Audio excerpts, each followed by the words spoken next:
नकचढ़ी आध्या को अब देविका लाएगी राइट ट्रैक पे। मिशन आध्या स्टार्ट्स।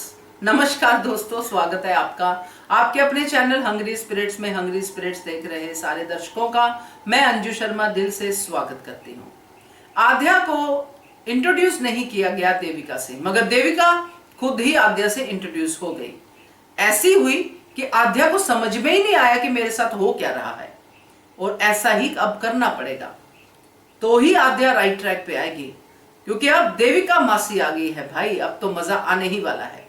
तो बात करते हैं इस सीन के बारे में। पहले वही निवेदन, जिन्होंने अभी तक चैनल को सब्सक्राइब नहीं किया है कर लीजिए। साथ में दोस्तों बेल आइकन दबाइएगा ताकि आपको हमारे वीडियोस के नोटिफिकेशन मिलते रहे। आज देविका ने सबके दिल की बात कह दी, जो हम सब लोग बाहर बैठे बात करते हैं कि कैसे हैं ये अनुपमा के बच्चे। और बहुत सही कहा देविका ने कि इन बच्चों को बा जैसी माँ चाहिए थी जो कान के नीचे सितार बजाती। वैसे तो सितार अनुपमा ने भी बहुत बजाई है, मगर ये आध्या के लिए नहीं था। ये आध्या के लिए रूल अलग थे।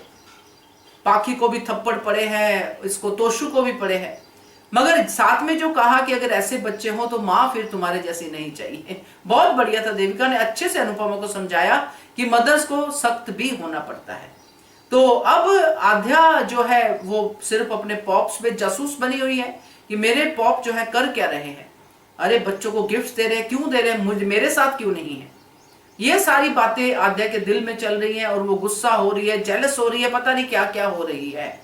अब इसके ऊपर देविका का सितम आध्या पे कि मेहंदी लगाओ, अगर स्मेल आती है तो नाक पे चुंडी काट लो, यानी कि वो चिप लगा लो जो हम लेते हैं, नॉर्मली लगा लेते हैं, स्मेल आती है तो देविका का ये सब कहना आध्या को अच्छा नहीं लग रहा। मगर कब तक, क्योंकि देविका ने जो आज अनुपमा से कहा है उससे एक बात तो स्पष्ट है कि वो अब आध्या को सुधार के ही रहेगी। हमने भी पहले वीडियो में भी बात की है, अब देविका ही आध्या को आईना दिखाएगी, तो वो अब शुरू हो गया है। मगर बच्ची है तो बच्ची के तरीके से ही देविका उसको हैंडल करेगी। हाँ, आध्या की बदतमीजियों का जवाब देविका देगी, क्योंकि देविका अनुपमा नहीं है। देविका है, वो आध्या की जुबान में ही आध्या को समझाएगी कि तमीज क्या होती है।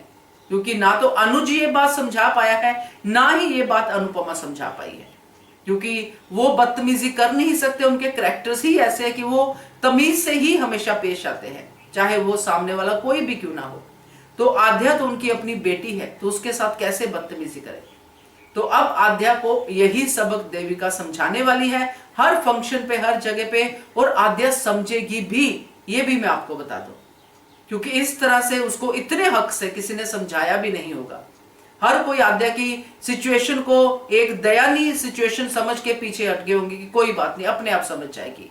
जो श्रुति ने किया, जो अनुज ने किया, और बाद में अनुपमा ने थोड़े अलग तरीके से, मगर वो लेवल वही था जो पेशेंस वाला लेवल था। मगर अब आध्या को जब उसके जैसी ही नकचढ़ी मौसी मिलेगी तो मजा आएगा देखने में। तो ये मिशन आध्या जो है देविका ने शुरू कर दिया है भाई, इसमें तो बहुत ही मजा आने वाला है। और आध्या इसकी शिकायत भी करेगी शुरू को कि शुरू देखो ये मासी मेरे पीछे पड़ी हुई है यहाँ पे, मैं क्या करूं। तो मजा आएगा, क्योंकि मुझे लगता है इस वीडियो कॉल में जो आध्या करती रहती है, शुरू को आगे करती भी रहेगी। देविका की भी टक्कर श्रुति से हो ही जाएगी। तो लेट्स सी कि क्या क्या कुछ होता है, क्योंकि ये बड़ा ही इंटरेस्टिंग है ये शादी वाला ट्रैक। क्या कहते हो आप, कमेंट कीजिएगा। देखते रहिए channel hungry spirits. Thank you so much. Subscribe to our channel by clicking the subscribe button. Click the bell button and enjoy the latest uploads from our channel.